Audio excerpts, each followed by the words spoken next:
Well, hello, friends. It is good to have you see me. I was going to say it's good to see you, but I ain't seeing nothing except myself looking at my camera. You know what? I'm going to make this video, and no matter how many times I mess up or how rough it is, I'm going to let this be my final take. I'm here at Chapel Recording in Milwaukee, Oregon, and this is a studio located really, really close, like 5 minutes from my home. For those who don't know me, my name is Brian Winchester.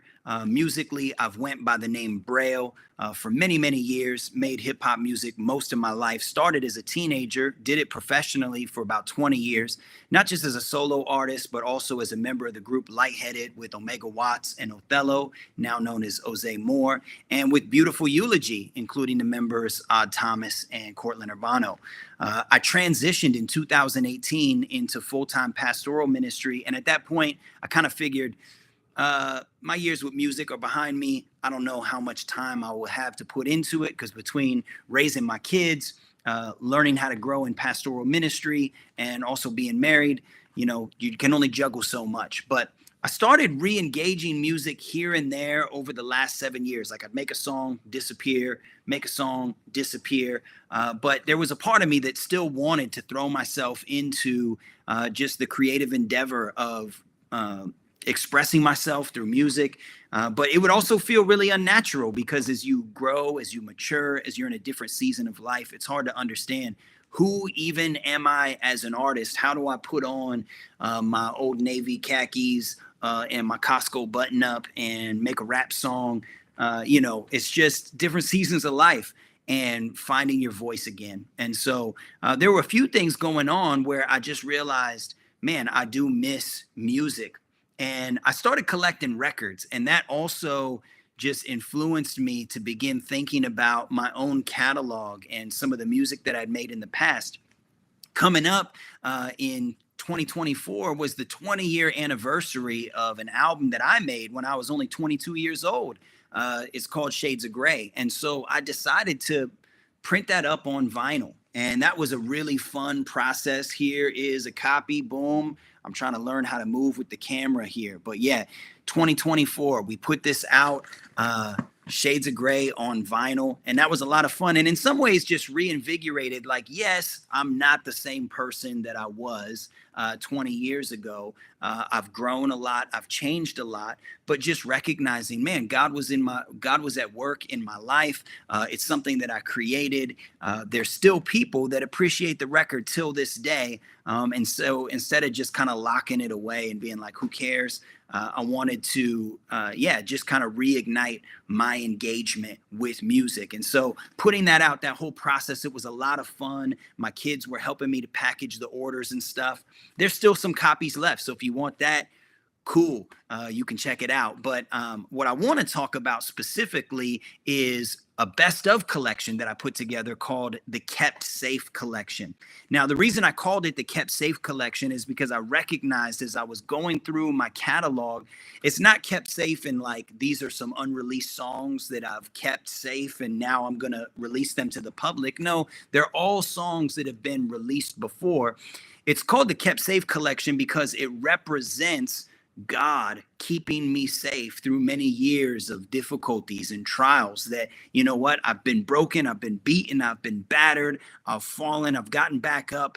But the reason that I'm still here, the reason that I still have a story to tell is because God has kept me safe. My faith in him is intact. And so, going back to this story about collecting records, one of the things that I found is there were artists where they had certain songs that I really, really liked. But man, if I was going to get every album they ever made, that would be kind of overwhelming. So take, for example, James Taylor. I grew up listening to some James Taylor with my dad, and there were a handful of songs that I really wanted on record for just playing in my house. And eventually I found his best of collection. Oh, twist it, turn it this way. There it is. Oh, this way. James Taylor, his best of collection. So you got Something in the Way She Moves, Carolina in My Mind, Fire and Rain, You've Got a Friend, How Sweet It Is. I love these songs. And yeah, if I was to buy all of his albums, that would be a lot of records to collect, but also it was just fun to have this curated collection of some of my favorite songs by him and be able to compile them together and listen to that. And so I started thinking, like, man, do hip hop artists do best of albums? Do they do that?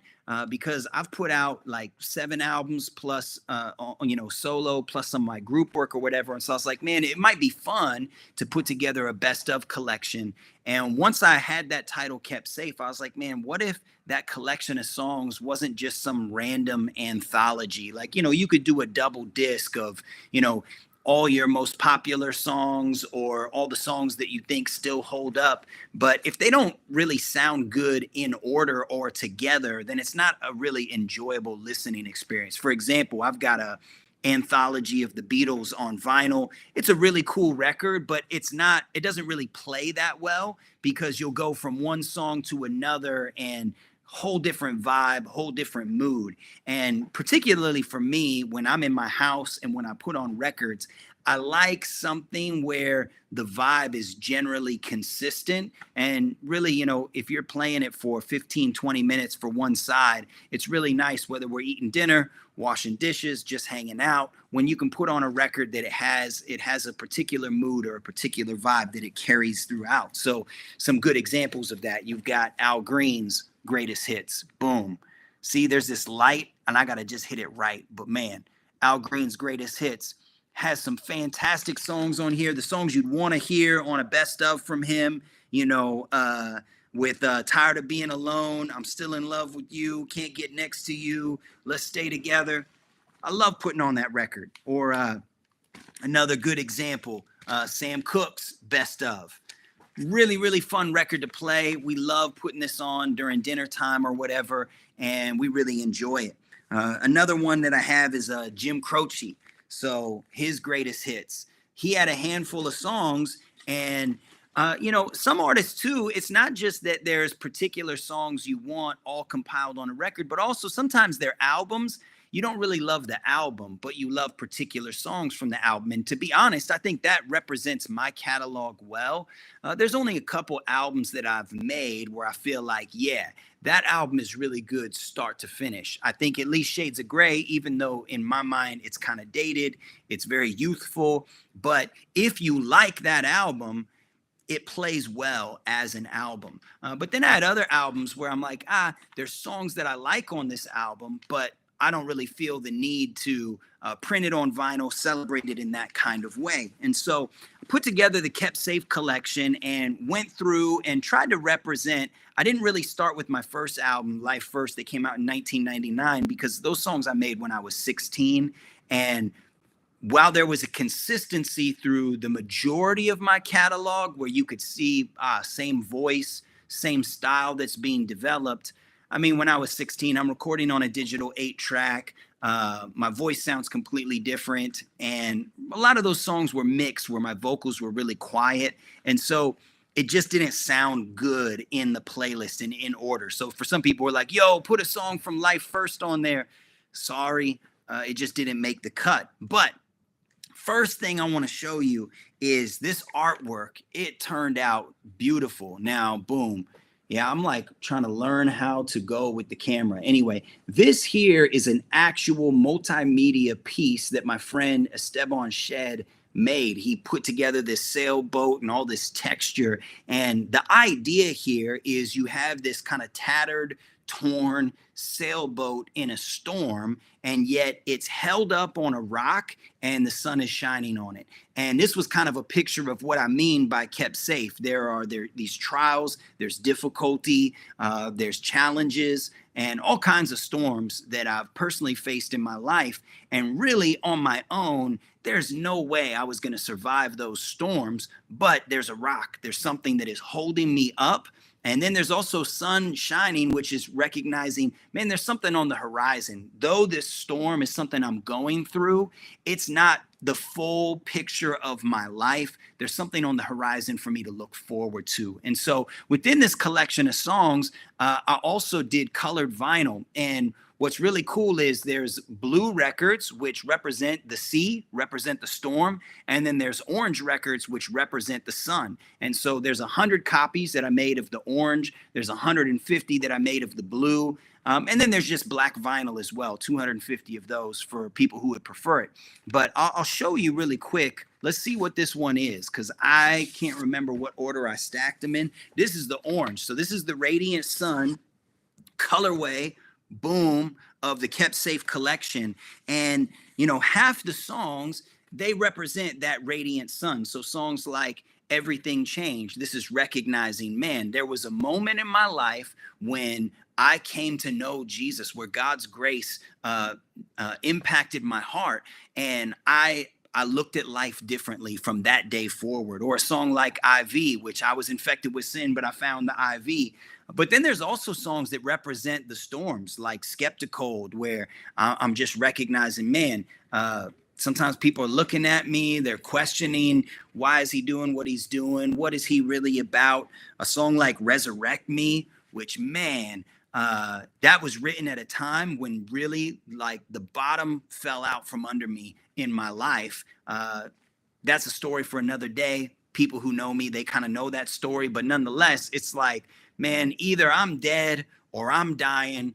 God, unless you give me life, I got nothing. I do not know what moving forward is going to look like unless you do something. And God was faithful. God met me in those days. You know, you have a song like Feel It, which is also the glassy sea. It's kind of the storms. It's like, man, feeling the weight of living life in this world.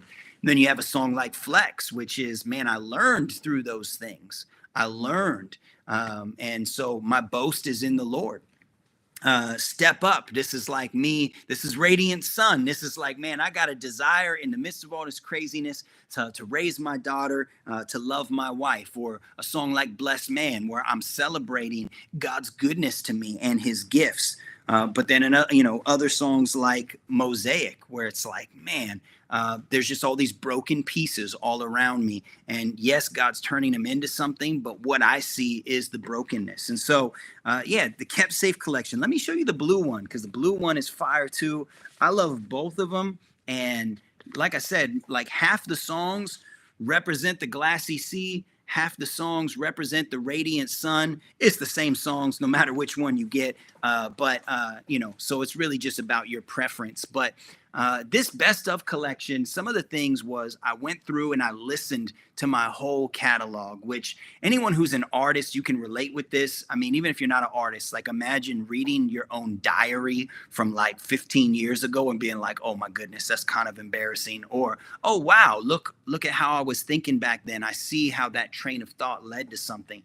But nonetheless, there's times where it's like listening through your old music, you're like, I've kind of moved on from that, or I don't exactly think that same way, or just I'm not going through the same thing that I was going through when I wrote that. But I listened through it all and kind of narrowed down what songs do still resonate with me today, and I compiled them, and then I kind of put them in a playlist, and I kept working on the order. Does this flow into this? Does this progression make sense?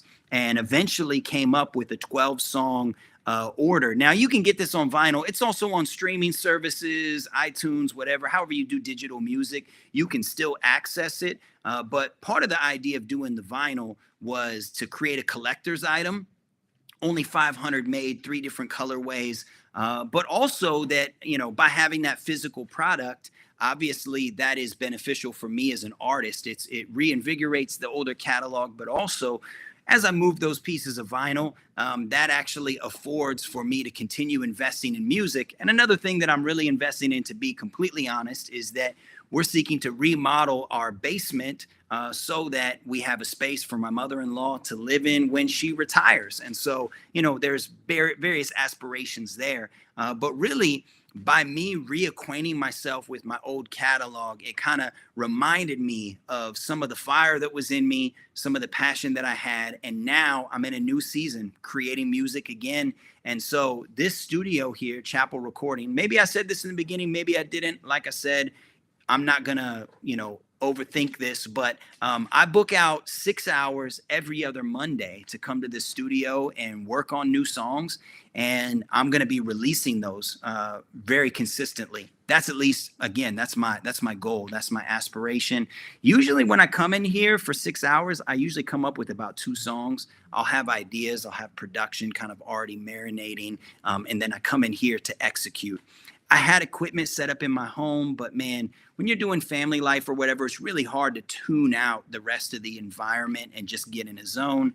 And so that's where this solution just became a way for me to get active again. But by getting reacquainted with my old music, it just kind of helped me, reignite the spark. That's the best way I can put it is, it's one thing to get inspired, listen to all this other stuff, but it's really interesting when you can listen to music that you were making at another season in life and be like, oh yeah, these are the ways that I used to use my voice. Now, how am I going to use my voice in this season? So the Kept Safe collection is in a lot of ways kind of a primer. So it's a distilling of my back catalog. So instead of saying, hey, go listen to all, 7 or 8 albums that I made solo plus the other stuff, you know what? If you want to figure out, do I even like anything that this guy makes? Listen to the Kept Safe collection. If you love it, then awesome. Go listen to some more of my stuff. If you just kind of like it, then maybe it represents, these are the best songs I'm going to get out of this guy. And if you don't like it at all, that's fine too. I can't even remember what options I gave you. That's what I'm saying. So don't let me ramble any longer. I wanted to make this video to kind of explain a little behind the scenes, behind the scenes story. And look, there's this hair. It's right on this side. Oh, what is that? What is that? Don't do it. Don't do it. See what that makes me want to do? Do you know what that makes me want to do? Makes me want to end this stream and start over. But I ain't gonna do it. I'm gonna give it to you just like this. The Kept Safe collection. Enjoy.